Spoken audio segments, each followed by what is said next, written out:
Зузанна Чапутова, президентка Словацької Республіки, поздоровила карпатських русинів на 2024 рік руснацькому язикові, веселе рождественне свята і щасливий Новий рік. Общество Святого Івана Крестителя видало греко-католицький русинський календар 2024.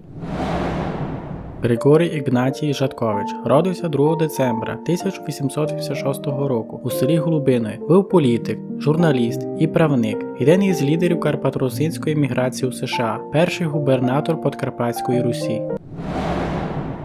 2 децембра 2023 року карпатські русини із Кут Руснацо-Хосієк організували 19-й Дравський габи і празднують 40 годів свого биття.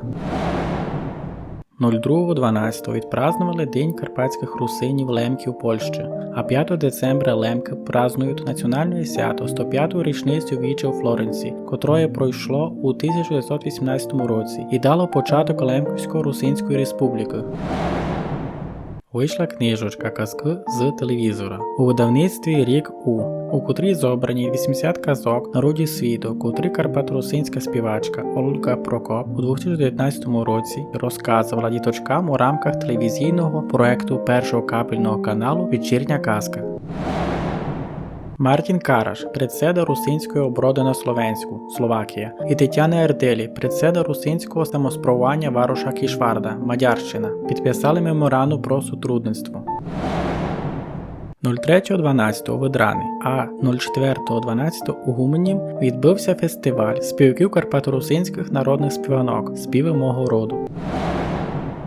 Відбулося посвячення Греко-католицької Карпаторусинської церкви і хрещика у Варуші Кішварда, організатор русинського самоспровування Варуша Кішварда.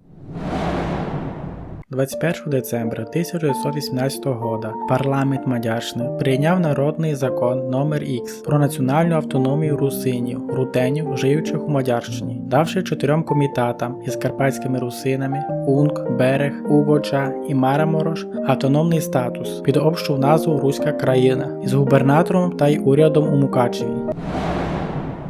28 децембра пройшла культурна акція «Дні русинських звиків і традицій села Кам'янка 2023».